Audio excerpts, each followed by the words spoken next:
안녕하십니까. 밴쿠버 한인 초대교회 예배에 오신 모든 분들을 주님의 이름으로 환영합니다. 일주일 동안 잘 지내셨습니까? 우리 옆에 있는 분들과 인사 나눕시다. 가족분들과 인사 나누겠습니다. 자, 주의 이름으로 사랑합니다.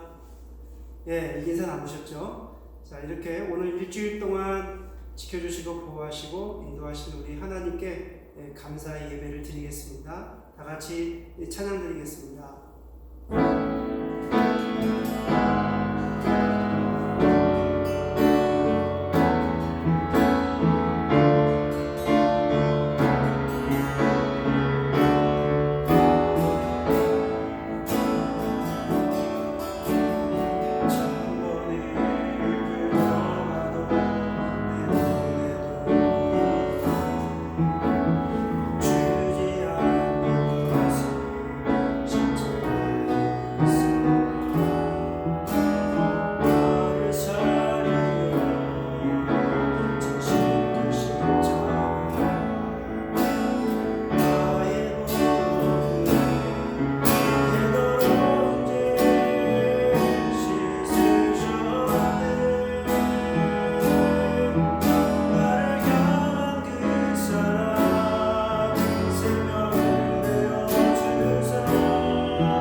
다 같이 기도드리겠습니다.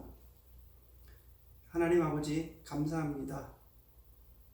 저희들에게 귀한 날을 허락하여 주셔서 하나님께 예배 드릴 수 있는 자리로 불러주셔서 감사를 드립니다. 전 세계의 어려운 상황 가운데서도 저희들 힘을 잃지 않고 낙심하지 않고 하나님께서 주시는 참 평안과 기쁨이 우리 가운데 넘치게 하여 주셔서 감사를 드립니다. 하나님께서 늘 보호하여 주시고 지켜주심을 믿습니다. 하나님, 오늘도 저희들 이 자리에 하나님께 예배 드리러 나왔습니다. 하나님께서 우리의 중심을 보시고 우리가 마음을 다해 하나님을 찬양하며 또 예배하는 저희들의 예배를 받아 주시옵소서. 하나님께서 오늘도 저희들에게 허락하신 귀한 말씀을 듣고자 합니다. 하나님의 성령님께서 도우시고 인도하여 주셔서 하나님의 거룩한 말씀이 선포되어질 때 하나님의 말씀을 믿음으로 아멘하게 하시고 그 말씀이 살아 움직이게 하여 주옵소서. 이 모든 말씀 예수 그리스도의 이름으로 기도드립니다. 아멘. 하나님 말씀 보겠습니다. 하나님 말씀은 이사야서 2장 3절과 5절 말씀과 또 예레미야가 3장 49절, 50절, 55절, 57절 말씀을 보겠습니다.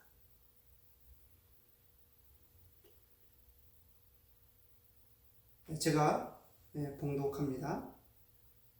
이사야서 2장 3절 5절 말씀입니다.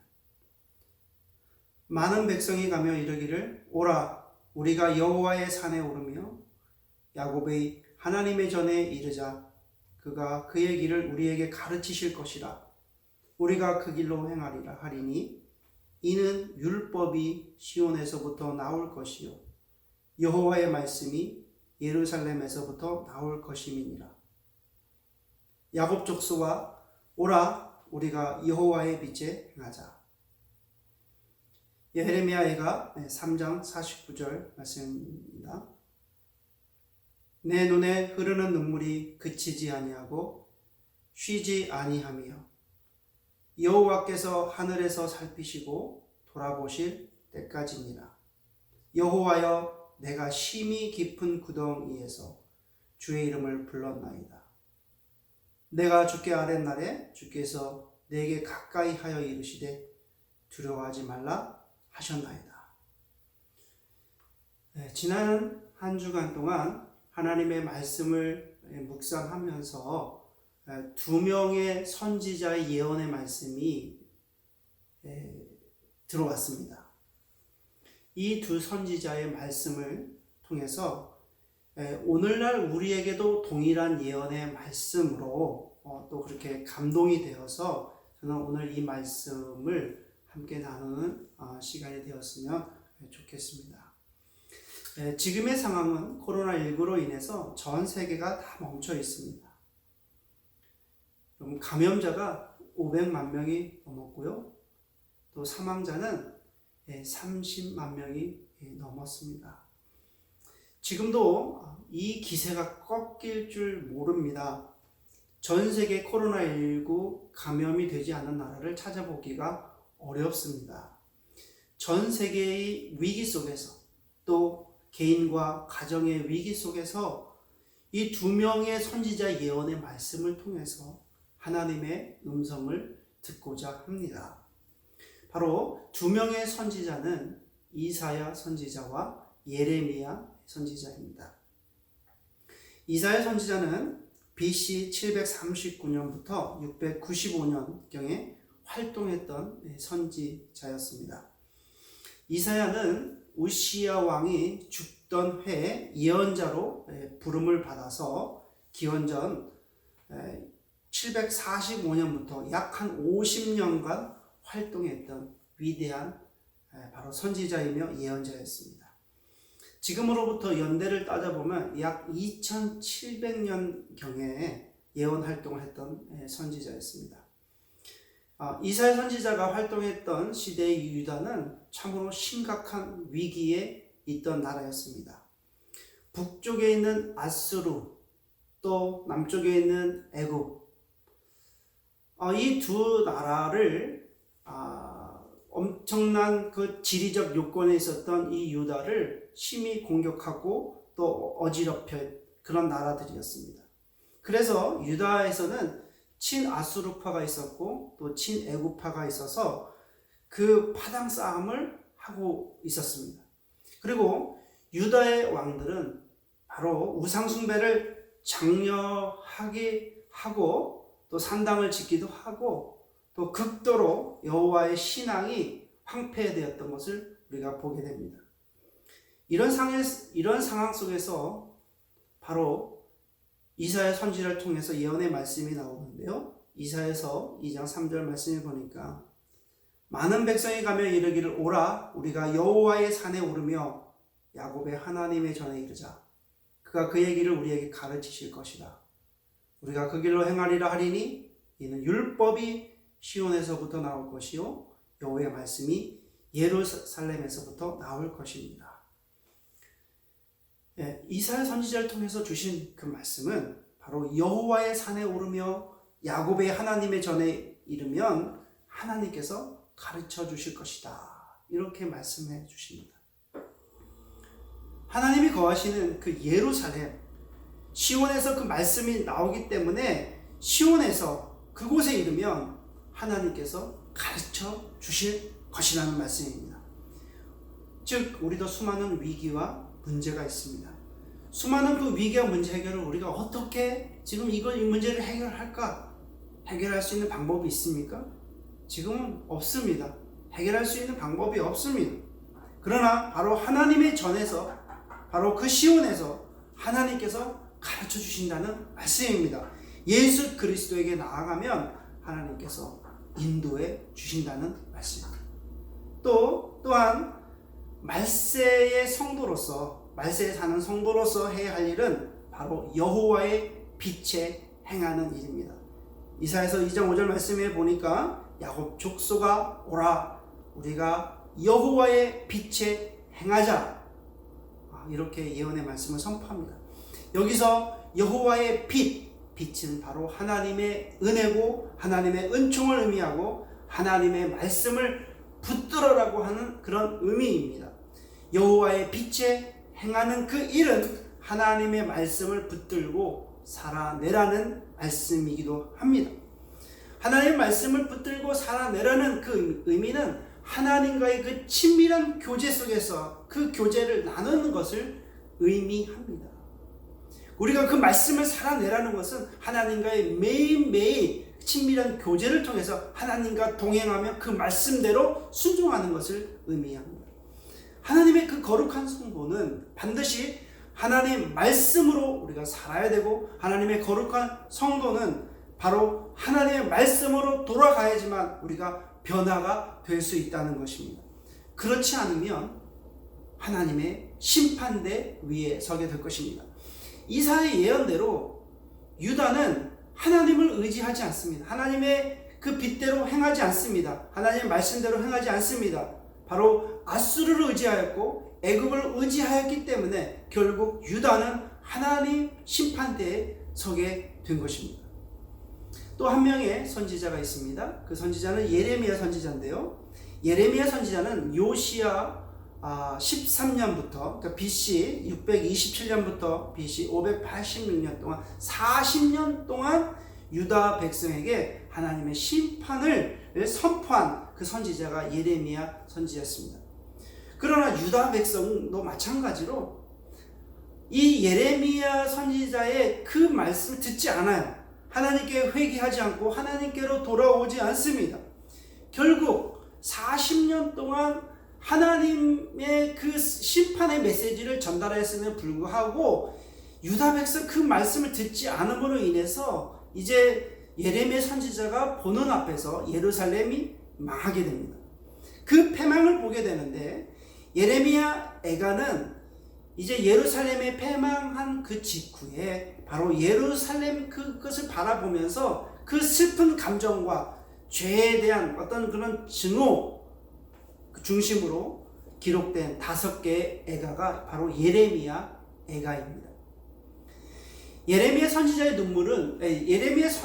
별명은 눈물의 선지자였어요. 40년 동안 참 눈물로 호소했던 선지자이기도 합니다.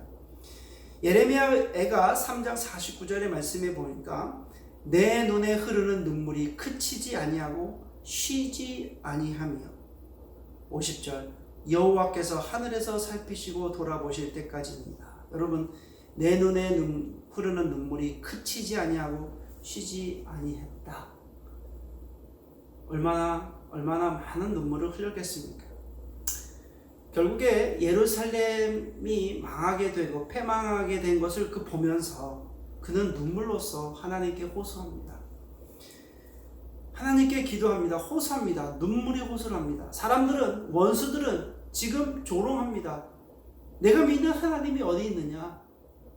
내가 섬기는 그 하나님이 어디 있느냐? 조롱하고 비웃고 비인양거립니다. 그런 가운데서도 예레미야 선지자는 하나님께 눈물로 호소합니다. 2장 11절 말씀해 보니까 내 눈이 눈물이 상하며 내 창자가 끊어지며 내 간이 땅에 쏟아졌으니 얼마나 애절한 심정을 볼 수 있지 않습니까? 얼마나 억울한 심정이었으면은 내 눈이 눈물로 상하게 되었다. 또 창자가 끊어질 정도의 그런 고통을 가지고 있었다. 여러분, 유대인들의 감정의 근원은 바로 이 간에서부터 시작했다. 그리고 간에 있다고 생각했다고 합니다. 그래서 극심한 고통 때문에 내 감정이 다 마비가 되었다는 아주 극도의 표현이기도 합니다. 바벨론에 의해서 이 예루살렘이 무너진 그 현상을 보면서 이제 이 예레미야 선지자는 전쟁의 그 공포, 또 극심한 어떤 기근, 그리고 예루살렘 성 안에 있는 바로 어린 아이들이 죽어가는 것을 보게 된 것입니다. 예레미야 선지자는 그 예루살렘의 패망을 보면서 눈물을 흘리며 또 하나님께 기도하는 거예요. 어떻게 생각해보면 이 예루살렘을 향해서 본 그 예레미야 선지자는 그 마음의 심적 고통은 이루 말할 수 없는 정도로 심각한 상황이었습니다. 그래서 예레미야 선지자는 바로 이스라엘을 대표해서 바로 눈물을 흘리며 하나님께 호소합니다. 그런데 그 하나님께 호소하는 그 기도는 바로 하나님께서 하늘에서 살피시고 돌아보실 때까지 눈물을 계속해서 흘리는 것을 볼 수 있습니다. 이렇게 고통 속에서 예레미야는 하나님께 호소하며 기도합니다. 주의 이름을 부릅니다. 55절 말씀해 보니까 여호와여 내가 심히 깊은 구덩이에서 주의 이름을 불렀나이다. 여호와여 내가 심히 깊은 구덩이에서 주의 이름을 불렀습니다. 이 표현을 한번 생각해 보니까 여러분, 예레미야는 자신의 인생이 다 망가진 상태예요. 그 왜 망가졌는가? 지금 이 상황은 어떻게 보면 깊은 구덩이에서 죽을 날만을 생각하는 거예요. 구덩이에 놓고 사람들이 거기다 돌을 던집니다. 죽으라고. 또 구덩이에 놓고 이 예레미야 선지자를 구덩이에다 놓고 그 다음에 거기다 물을 부어서 이제 질식해서 죽이려고 합니다. 완전히 세상의 소망이 다 끊어진 상태가 아니겠습니까? 그런데도 예레미야는 여호와의 이름을 부르게 됩니다. 하나님을 향한 그 호소하는 눈물의 어떤 눈물과 파멸 속에서 주의 이름을 부를 때 하나님께서는 응답해 주십니다. 57절의 말씀에 보니까 내가 죽게 하는 날에 주께서 내게 가까이 하여 이르시되 두려워하지 말라 하셨나이다. 여러분, 세상의 소망이 다 끊어져도 하나님의 소망은 끊어지지 않습니다. 하나님은 우리의 영원한 소망이 되시기 때문에 세상의 소망이 다 끊어져도 하나님은 끊어지지 않아요. 하나님에 대한 소망은 끊어지지 않습니다. 이 세상에 소망이 다 끊어졌을 때 여러분, 다 끊어졌어 이제 끝났다 라고 생각될지 모르지만 복음은 역설적이에요. 이 세상에 있는 모든 희망과 소망이 다 끊어진다 할지라도 복음은 역설적입니다. 이 세상의 소망이 끊어질 때 하나님께서 말씀해 주십니다. 두려워하지 말라고 말씀해 주십니다. 이 세상의 소망이 끊어질 때 그때서야 우리 비로소 하나님으로 채울 수가 있습니다. 이 세상의 소망을 다 끊어질 때 그때서야 비로소 하나님의 말씀으로 채울 수 있다는 것입니다. 하나님으로 우리가 채우게 되면 바로 하나님이 내 삶의 첫 번째 현실이 되고, 하나님으로 채우게 되면 그 하나님이 내 삶에 실감되어지는 하나님으로 되어진다는 사실입니다. 오늘 말씀을 통해서 저는 지난 한 주간 동안 이 두 선지자의 어떤 예언의 말씀을 묵상하면서 저는 저의 첫 번째 하나님의 은혜의 때를 기억했습니다. 왜 하나님께서 주셨던 첫 번째 은혜의 때를 기억했냐면 바로 저에게는 눈물이 필요하기 때문에 그렇습니다. 제가 첫 번째 하나님의 은혜를 경험한 때를 기억해 보면 바로 교회에서 교사로 봉사했었던 그때 참 많이 눈물을 흘렸던 것 같습니다. 그리고 눈물을 흘리면서 하나님의 은혜를 많이 경험했던 것 같아요. 그 당시 보면 우리 아이들이 힘들어했던 아이들이 참 많았던 것 같아요. 부모님의 이혼으로 방황했던 아이도 있었고, 또 이성 간의 문제 때문에 또 성적이 오르지 않아서 또 관계의 문제, 또 여러 가지 등등 아이들의 문제가 참 많았어요. 그래서 그 아이들이 그 문제 많은 것을 어떻게 해결했는가? 아이들이 저한테 편지를 써가지고 그 편지를 제 가방에 이렇게 넣어놔요. 성경책에 꽂아놓으면 제가 그것을 꼭 읽고 답장을 해줬거든요. 그런데 그 아이들이 그 써준 편지를 읽으면서 저는 좀 눈물이 그렇게 났어요. 왜냐하면 아이들의 그 고통이 느껴졌기 때문에 아이들이 이것 때문에 고통받고 있구나, 힘들어하고 있구나, 어려워하고 있구나, 하나님께서 이 어려움을 해결해 주셨으면 좋겠다, 그런 어떤 간절함 또 애통함 이런 것이 있었기 때문에 그 편지를 읽으면서 저도 눈물을 흘렸던 기억들이 있어요. 그리고 나서 그 아이들을 만나면은 참 하나님께서 한 명 한 명 이렇게 어루만져 주셔서 그런 문제들이 해결된 것을 볼 수 있습니다. 그리고 제가 캐나다 밴쿠버에 처음 도착했을 때 그 기억합니다. 제가 캐나다에 처음 도착해서 참 그 선교의 열정이 있어서 내가 빨리 언어를 하고 또 다른 민족에게 복음을 전해야 되겠구나, 이런 마음이 있었어요. 그런데 하나님께서 일본 사람들을 만나게 하시고 또 일본 교회와 더불어서 연합해서 찬양 집회인 가스펠 라이트를 시작했을 때, 그때는 보면 참 일본 사람들을 향한 하나님의 사랑이 있었어요. 어떻게 하면 이 일본 청년들과 연합해서 찬양을 같이 할 수 있을까? 그래서 일본 청년들을 만날 때 제 마음에 어떤 감동이 있었고, 또 그들의 기도 제목과 그들의 어려움과 그런 걸 들었을 때 제가 그냥 넘어갈 수가 없었습니다. 하나님께서 주시는 그 은혜가 정말 매일매일 있었던 것을 기억합니다. 그러면서 저 스스로 저 자신을 바라봤습니다. 지금 나의 신앙을 점검해 봤습니다. 그러면 지금 나에게는 그런 눈물과 열정이 있는가? 그런데 신기하게도 메말라 있는 나의 감정을 발견합니다. 이상합니다. 슬픔이 그렇게 별로 없어요. 지금 여러분 코로나19로 인해서 제 코로나19 극복을 위한 찬양을 매일 하는데, 그러면서 전 세계 코로나19로 죽은 사람들 또 감염된 사람들 도대체 몇 명인가 그걸 매일 보거든요. 하루에 5만 명 이상 감염이 되고요, 하루에 2,000에서 3,000명이 죽는다는 그 소식을 매일 업데이트 하는데, 그 소식을 보면서도 아무 감정이 없어요. 그렇게 사람이 죽었는데도 2,000명, 3,000명이 죽었는데도 제 감정이 그렇게 슬프다, 애통하다 이런 마음이 들지 않는 거예요.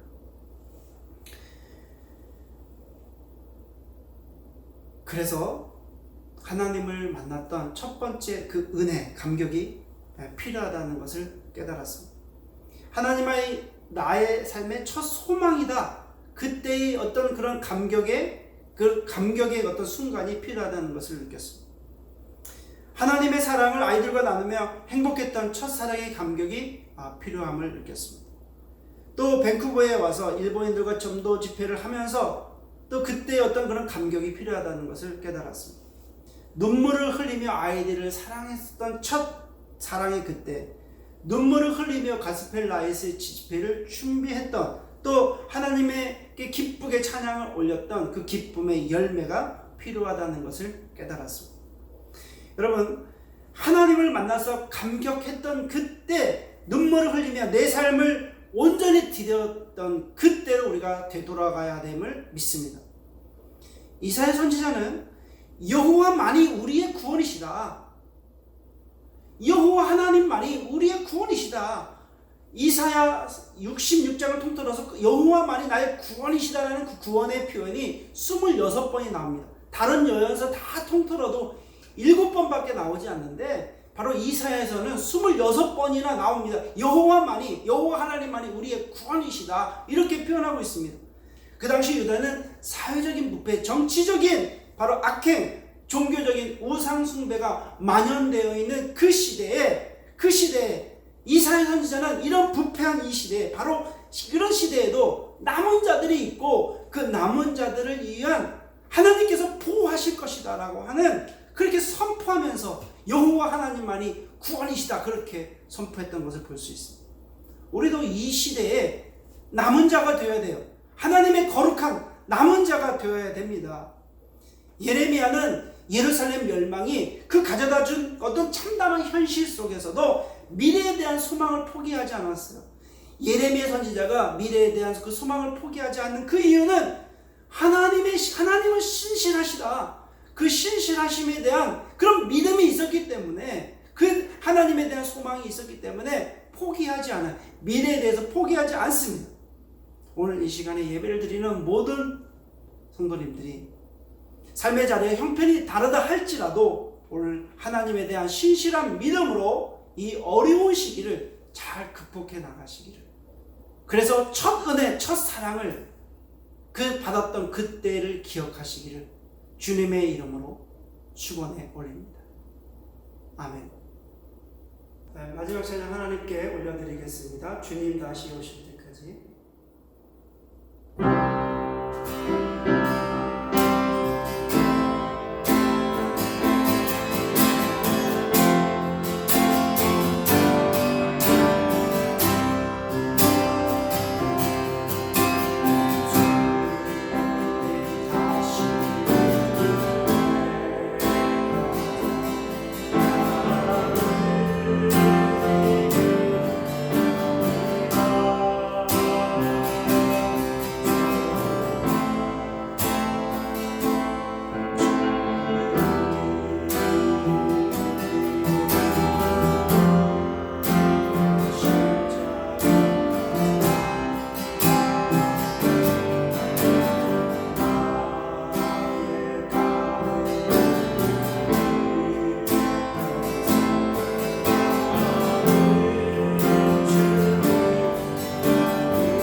같이 기도하시겠습니다.